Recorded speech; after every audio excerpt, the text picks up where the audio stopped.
सबको जय यीशु की।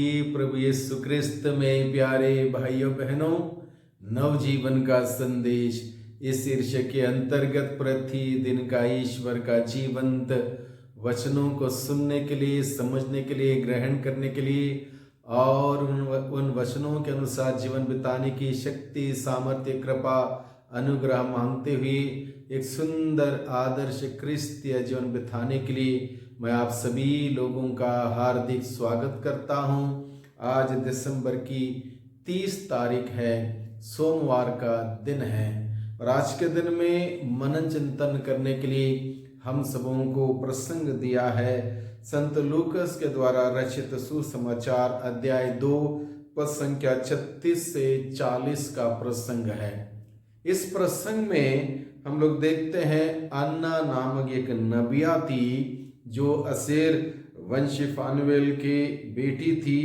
वह बहुत बूढ़ी हो चली थी और विवाह के बाद केवल 7 बरस अपने पति के साथ रहकर विधवा हो गई थी और अब 84 बरस की थी। वह मंदिर से बाहर नहीं जाती थी और उपवास तथा प्रार्थना करते हुए दिन रात ईश्वर की उपासना में लगी रहती थी। इस नबिया के बारे में लिखा है, अन्ना नामक नबिया के बारे में आज के सुसमाचार में लिखा है और इस नबिया से हमें क्या सीखनी है, इस बात को प्रभु हमारे अपने वचनों के द्वारा हमारे सामने रखते हैं। मुख्य रूप से इस नबिया, अन्ना नामक नबिया का जीवन इस प्रकार से था। शादी के 7 साल के बाद उसका पति मर गया और वह विधवा हो गई और इस जवानी में इस प्रकार से विधवा होके एक निराशजनक परिस्थिति इस स्त्री ने देखी, लेकिन वह निराशजनक परिस्थिति में भी आशा रखकर, ईश्वर पर भरोसा रखकर, ईश्वर पर विश्वास रखकर विश्वास का जीवन उन्होंने बिताया और विश्वास का जीवन बिताते हुए उन्होंने बाकी उनकी सारी उम्र, सारा जीवन उपवास तथा प्रार्थना करते हुए दिन रात ईश्वर की उपासना में लगी रही, प्रार्थना में लगी रही। उसी मंदिर में 84 बरस तक वो बनी रही, ईश्वर पर श्रद्धा, भक्ति, आस्था, विश्वास रखते हुए निराशजनक परिस्थिति में भी आशा रखकर, आशावादी बनकर उन्होंने जीवन बिताया। और ये बात, ये नबिया, अन्ना नामक नबिया हम सबों को सिखाती है किसी के जीवन में भी कभी भी निराशजनक परिस्थिति आ सकती है। हमारे सपने टूट सकते हैं, हमारे अरमान बिखर सकते हैं, सब कुछ प्रतीत ऐसा होगा कि सब कुछ समाप्त हो गया, सब कुछ खत्म हो गया, ऐसा भी प्रतीत हो सकता है, अनुभव हो सकता है। इसलिए हम सभी लोगों के लिए ये नबिया अपने जीवन के उदाहरण के द्वारा सिखाती है, निराशजनक परिस्थिति में भी आशा रखकर, उस ईश्वर पर भरोसा रखकर, विश्वास रखकर जीवन व्यतीत करने से ही प्रभु की करुणा, प्रभु की दया, प्रभु के आशीष और बरकत हम सबों को मिल सकती है, जिस प्रकार से इस अन्ना नामक नबिया को प्राप्त हुई। और धन्य है वह जो व्यक्ति प्रभु का शरण लेता है। स्त्री ने प्रभु का शरण लिया, प्रभु के मंदिर में रही। प्रभु का वचन क्या था? धन्य है वह जो प्रभु पर श्रद्धा रखता है, प्रभु की शरण लेता है। जो प्रभु की शरण लेता है, प्रभु उसे पूर्ण रूप से सुरक्षित रखता है, संभालता है। उसकी निराशजनक परिस्थिति आशा में बना देता है, बदल देता है, सब कुछ बदल देता है। इसलिए प्रभु पर श्रद्धा रखें, प्रभु में शरण लें। इस नबिया ने प्रभु में शरण लिया, प्रभु के शरण में रही, प्रभु के चरणों में रही, प्रभु की उपासना, आराधना, महिमा करती रही।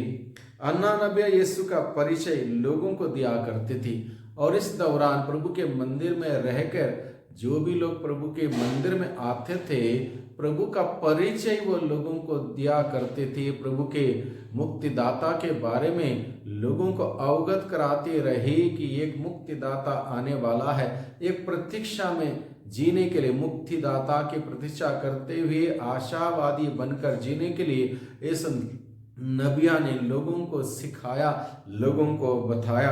अन्ना नबिया के त्याग तपस्या के कारण ही वह प्रभु मसीह को देख पाई और उनके त्याग तपस्या प्रार्थनामय जीवन के फल स्वरूप वह ईश्वर के बेटे प्रभु यीशु को वो देख पाई, मुक्तिदाता को देख पाई, प्रभु मसीहा को देख पाई। भले ही उन्होंने अपने अपने दाम्पत्य जीवन में लंबे समय नहीं पाया, लंबे समय का सुख नहीं पाया, बच्चों का सुख नहीं पाया, लेकिन उनको ये सुख मिला मुक्तिदाता को देखने के लिए। अपने साक्षात आंखों में मुक्तिदाता को देखने का सौभाग्य मिला, क्योंकि उन्होंने निराशजनक परिस्थिति में आशा रखकर, प्रभु पर श्रद्धा रखकर, विश्वास रखते हुए, प्रभु की उपासना करते हुए, प्रार्थना करते हुए समय बिताया।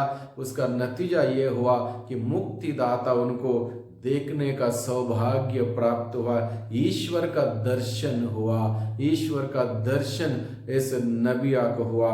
त्याग तपस्या तथा प्रार्थना परहेज मनुष्य, त्याग तपस्या प्रार्थना तथा परहेज के द्वारा ही मनुष्य को ईश्वर के नजदीक जाने में बल मिलता है। त्याग तपस्या बहुत ही जरूरी है जीवन में, प्रार्थना बहुत ही जरूरी है, परहेज बहुत ही जरूरी है।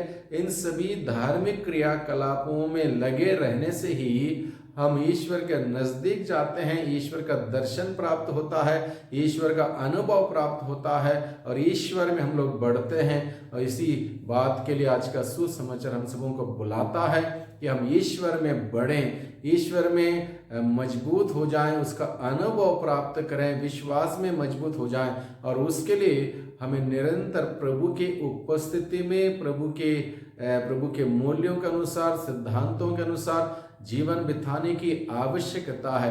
जब हम प्रभु के मूल्य सिद्धांतों को ग्रहण करते हुए प्रभु के बताए हुए मार्ग पर चलेंगे, प्रभु के वचन के अनुसार जीवन व्यतीत करेंगे, निश्चित रूप से हम सबों का प्रभु का दर्शन होगा, प्रभु का अनुभव होगा, प्रभु में हम बढ़ेंगे, प्रभु में हम जिएंगे, प्रभु में जीते हुए प्रभु का नाम का प्रचार प्रसार करेंगे। अपने जीवन के उदाहरण के द्वारा दूसरों को प्रभु का संदेश दे पाएंगे।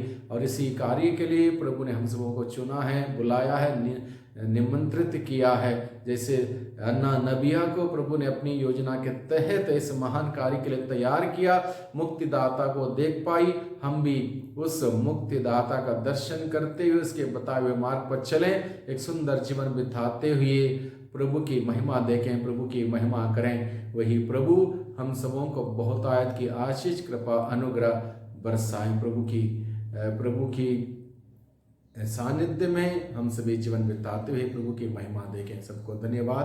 सब